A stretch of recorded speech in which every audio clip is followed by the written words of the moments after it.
Salam, kita bertemu di dalam pembelajaran SCM bab yang ke-6 yang bertajuk Darah Kristus. Aliran darah Yesus di atas kayu salib merupakan satu faktor yang menjadikan kita menerima pengampunan atas dosa-dosa kita dan pengakuan atas kehadiran Allah. Bagian E, kehidupan adalah di dalam darah. Karena nyawa setiap makhluk berada di dalam darah, dan aku telah memberikannya kepadamu sebagai tanda pendamaianmu. Darahlah yang melakukan pendamaian dengan perantaraan nyawa. Saat kita berdosa, kita mati. Upah dosa ialah maut. Yesus membayar hukuman kita yang terakhir dengan darahnya. Mati untuk kita, menggantikan tempat kita. Pendamaian berasal daripada kata bahasa Inggris, yaitu at one. Hal ini juga berarti menjadi satu dengan Allah. Yesus memberikan kehidupannya di atas kayu salib untuk mendamaikan kita. Hal ini memungkinkan kita menjadi satu dengan Allah. Darah Yesus mengandung arti bahwa kita bukan lagi musuh Allah, melainkan sahabat-sahabatnya, putra-putrinya. Dengan percaya kita menerima apa yang telah Tuhan lakukan bagi kita.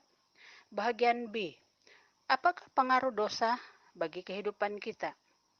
Yang pertama, memisahkan kita dari Tuhan. Dalam Yesaya 59 ayat 2, tetapi kesalahanmu itulah yang telah memisahkan engkau dari Allah. Dosa-dosamulah yang membuat ia menyembunyikan wajahnya daripadamu sehingga ia tidak akan mendengar.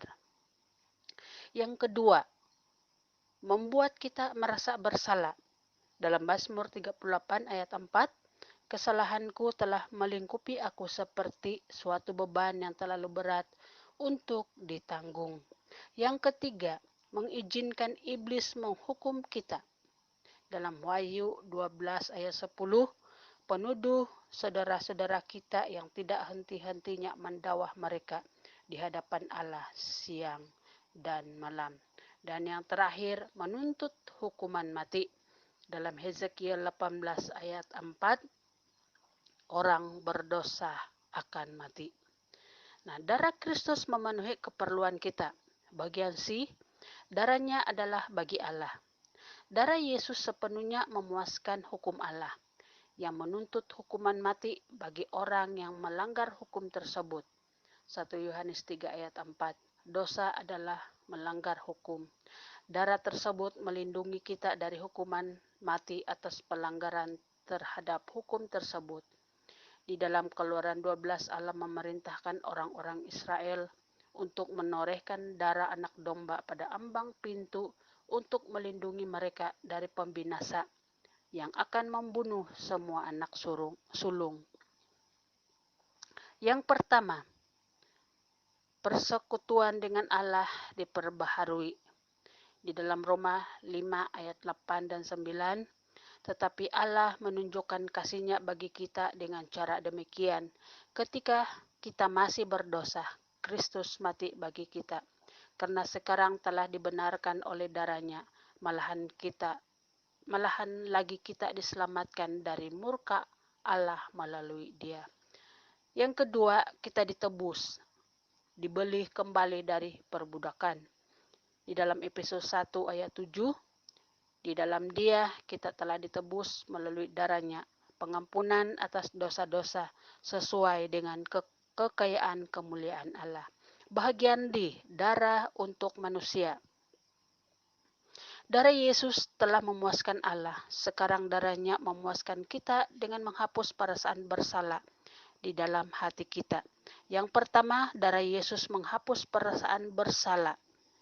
Di dalam Ibrani 9 ayat 14 menyatakan, betapa lagi darah Kristus yang oleh rohnya yang kekal telah mempersembahkan dirinya sendiri kepada Allah sebagai persembahan yang tak bercacat, akan menyucikan kita dari perbuatan yang memimpin kepada kematian, supaya kita dapat melayani Allah yang hidup. Dan yang kedua, darah Yesus menyucikan kita. Di dalam Ibrani 13 ayat 12, dan Yesus telah menderita di luar pintu gerbang untuk menguduskan umatnya melalui darahnya sendiri. Dan yang ketiga, darah Yesus mendekatkan kita kepada Allah. Di dalam Kolose 1 ayat 20 sampai ayat 22. Dan melalui Dia, Ia telah mendamaikan segala sesuatu, baik yang di atas bumi maupun yang di surga, dengan pendamaian melalui darahnya yang tercurah di kayu salib. Sebelumnya engkau telah jauh dari Allah dan menjadi musuh dalam pikiranmu yang telah nyata oleh perbuatanmu yang jahat. Tetapi sekarang Ia telah memperdamaikanmu. Yang keempat, darah Yesus memberikan keberanian untuk menghadap takhta Allah. Di dalam Ibrani 10 ayat 19 sampai ayat 22, oleh karena itu saudara-saudaraku, dengan penuh kepercayaan kita memasuki tempat Maha Kudus oleh darah Yesus, melalui jalan yang baru dan hidup yang bukan melalui tabir, yaitu dirinya sendiri. Marilah kita mendekat kepada Allah dengan hati yang tulus, ikhlas, dan keyakinan iman yang teguh, oleh karena hati kita telah dicucikan dari perasaan bersalah dan tubuh kita dibasuh dengan air yang murni. Yang kelima, darah Yesus menyempurnakan kita di hadapan Allah. Dalam Ibrani 10 ayat 14, karena dengan sekali pengorbanan ia telah menyempurnakan mereka yang dikuduskan. Bahagian E, darah Yesus untuk iblis. Strategi iblis pada zaman ini adalah sebagai penuduh saudara-saudara, dan hal ini berlawanan dengan Allah di dalam pelayanannya yang kudus sebagai imam besar melalui darahnya sendiri. Yang pertama, darah Yesus menempatkan Allah di pihak manusia melawan iblis. Jika Allah di pihak kita, siapa yang akan melawan kita? Siapakah yang dapat melawan mereka yang telah dipilih Allah? Siapakah yang akan dibenarkannya? Siapakah yang akan dihukum? Yesus Kristus telah mati. Lebih daripada itu, yang telah dibangkitkan dan hidup, dan sekarang berada di sisi kanan Allah, dan terus-menerus berdoa bagi kita. Iblis tidak mempunyai hak landasan untuk menuduh orang-orang yang telah menerima darah Kristus. Yang kedua, darah Yesus melenyapkan hak-hak kepemilikan resmi setan. Di dalam Kolose 1 ayat 14, di dalamnya kita telah ditebus, memperoleh pengampunan dosa. Menebus berarti membayar kembali. Kita semua dibawa kepemilikan yang baru, dan harga yang ditebus untuk kita adalah darah Yesus.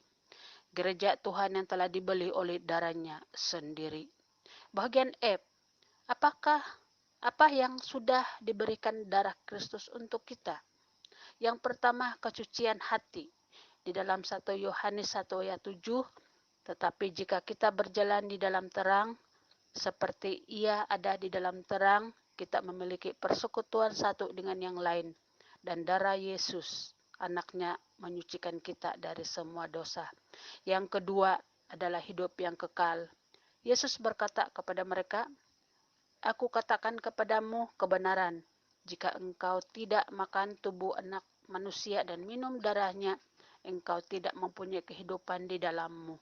Siapapun yang memakan tubuhku dan meminum darahku memiliki hidup yang kekal, dan aku akan membangkitkan dia pada hari-hari terakhir. Dalam Yohanes 6 ayat 53 sampai 54. Yang ketiga, mendekatkan kita kepada Allah. Di dalam Efesus pasal 2 ayat 13, tetapi sekarang di dalam Yesus Kristus engkau yang dahulunya jauh telah dijadikan dekat melalui darah Kristus. Demikianlah pembelajaran kita di dalam bab yang ke-6 mengenai darah Kristus, dan kita akan bertemu di dalam pembelajaran pada akan datang bab yang ke-7. Sekian, Shalom.